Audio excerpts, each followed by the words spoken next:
welcome to my channel, Ness Knows, where I talk about all things money, lifestyle, and travel. Today, I will be discussing what it is to be a cosmetic chemist, right? So a lot of times people are like, oh my God, like you're a chemist, like how, like what kind of schooling did you have to do? I get a lot of questions from like students currently in college, like how can I become one? And just kind of like what it is like the process and kind of like what it's like working at a cosmetics company. So this is something I've been really interested in doing for a while now, just to really kind of like break down kind of like the barrier of knowledge so that more people can kind of like become aware of like what it is to be a cosmetic chemist and maybe share with a friend who might be interested. So stay tuned. So the first thing I want to talk about is kind of like how I became a cosmetic chemist. So when I was in college, I studied chemical biology. I went to Rutgers, RU, rah. And I was a French minor. So chemistry is like one of like the hardest sciences I would have ever studied, to be honest. I didn't want to be a doctor, so I didn't study biology or anything like that. But I do remember in college, every time I told someone like I was a chem major, they were always like, you want to be a doctor? And I would always just like tell everybody like, no, I have like no aspirations to be a doctor. Like I want to be a chemist. Like I want to make cosmetic products. And a lot of times people didn't really understand what that meant, or like really what that entails in terms of like actual application. The summer after my junior year, I got an internship with L'Oreal where I worked on kind of like hair bleach additives to minimize the damage caused to hair during the bleaching process. That was like my first real world like experience at like a big company, first of all. First at a big company, and then second at a beauty company. And really kind of like understanding like how rigorous testing and like how rigorous the testing is, and also like what the test that you do, what it kind of like implicates in like a real world scenario. So after I completed that internship, it was like my senior year, and I actually got a return offer. So I got, a really great opportunity to join the company full time after I was done with college. One interesting thing too is that during my senior year, I had also started a graduate school program still at Rutgers. It was called the Masters of Business and Science, for anyone that might be interested, and the concentration was personal care. So it was great because I was able to kind of like start grad school early, and that allowed me to see, okay, is the cosmetics industry something I'm really interested in?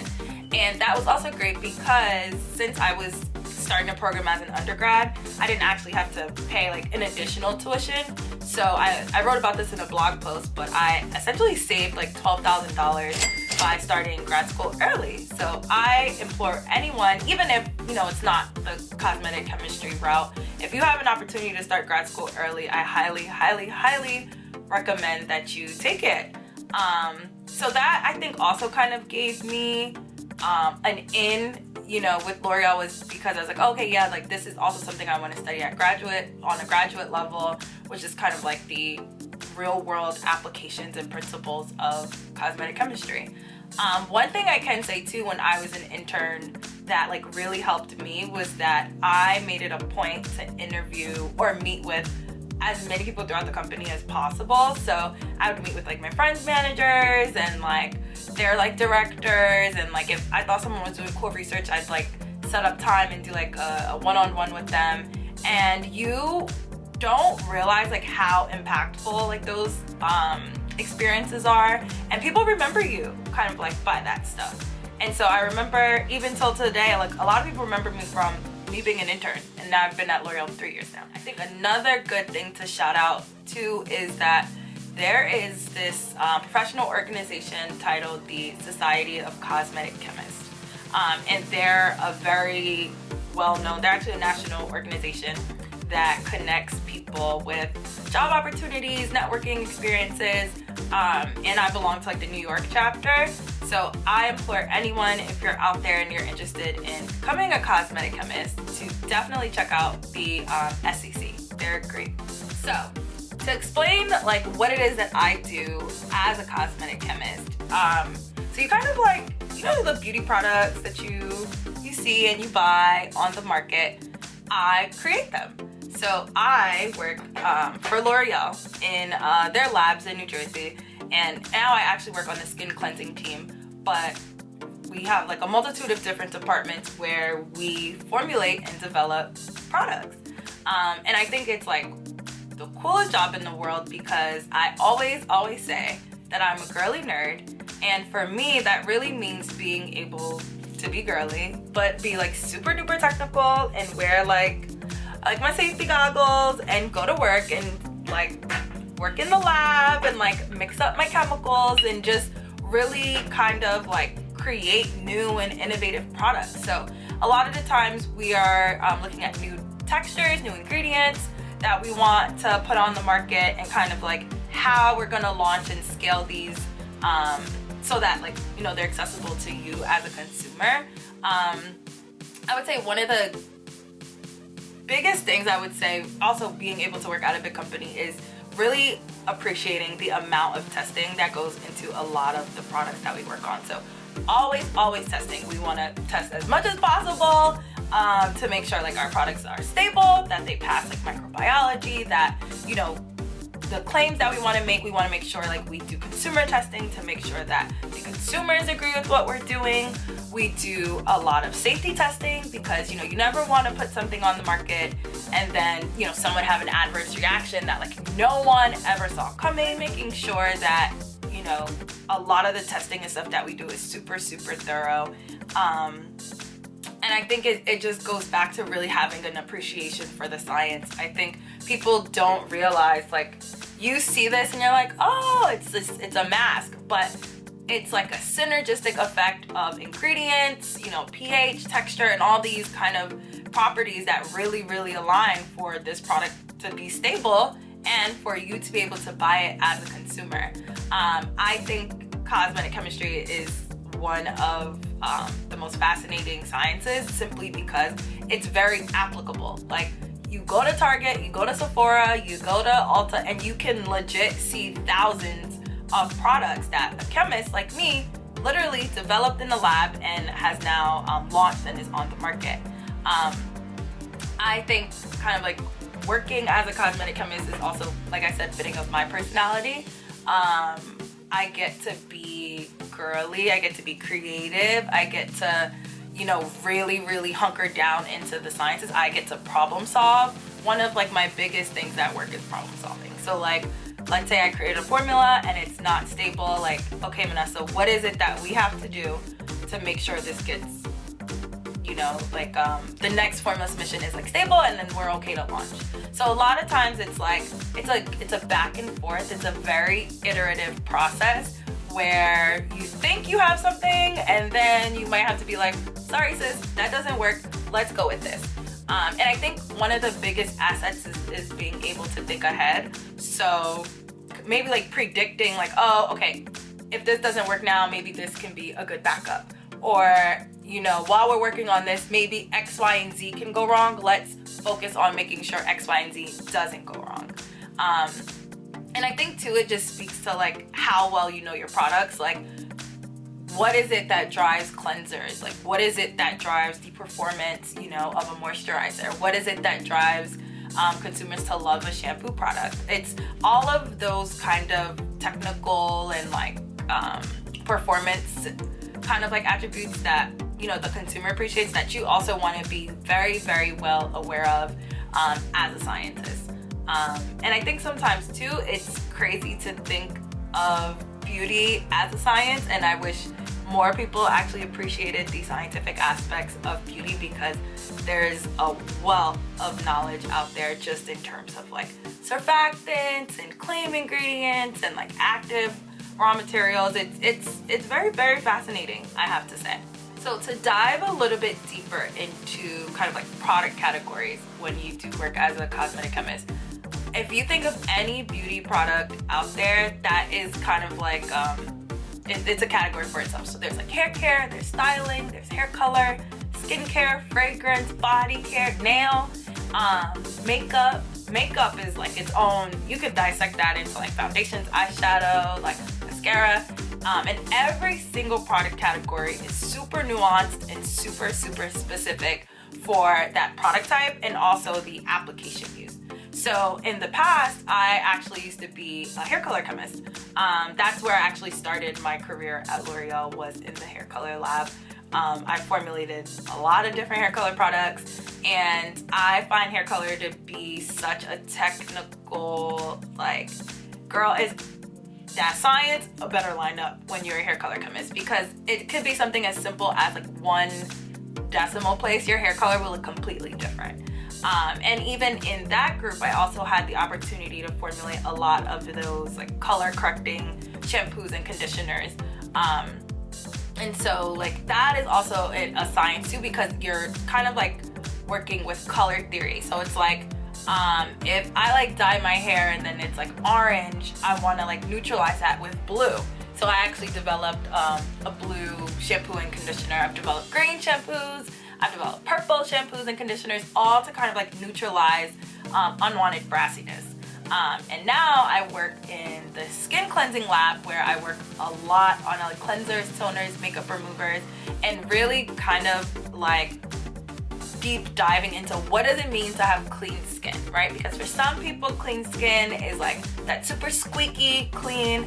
For some people, it's like feeling like their skin is clean and has like it's like hydrated and moisturized. Or like for some people, like they like to double cleanse, so they'll like use a makeup wipe and then a cleanser. So really kind of appreciating those consumer behaviors in the way in which we develop products. I think that that is one thing that has to be appreciated when you're a cosmetic chemist, is that everybody does not use products the way that you think they would. I've been in discussions about makeup wipes, and I'm like a 1 makeup wipe user, where I use 1 makeup wipe to take off all my makeup. I've heard consumers that use like 1 wipe for the lip, 1 for the lid, 1 for the face. So just taking that into account, right? Like, how do we make sure our wipes aren't irritating or anything like that? But I think too, it just speaks to having like a personal interest. I would say if you see yourself as a cosmetic chemist, you have to eat, sleep, and breathe beauty. Like, it's like what it is. It's so cool, because you could be at work one day and you're talking about X product, and then you go to Sephora and you're like, oh my God, I was just talking about that. Or, you know, you're on social media and you're like, oh, like this is trending, we were just talking about that. Or is this an insight I can bring back to work? I love to think of my job as more of like a flow and like a balance, where I do go in and have like a physical work, but like also always keeping the consumer and products like top of mind. Like if I'm ever at home and I'm using something and I have like a bad experience, or like something didn't go right, I have like a notebook where I keep notes of everything. Or I'm like, oh, this was weird, or like this texture was a little funny here. And it goes back to always being technically savvy. I would say like that might be the biggest asset in this industry, is to really know your stuff.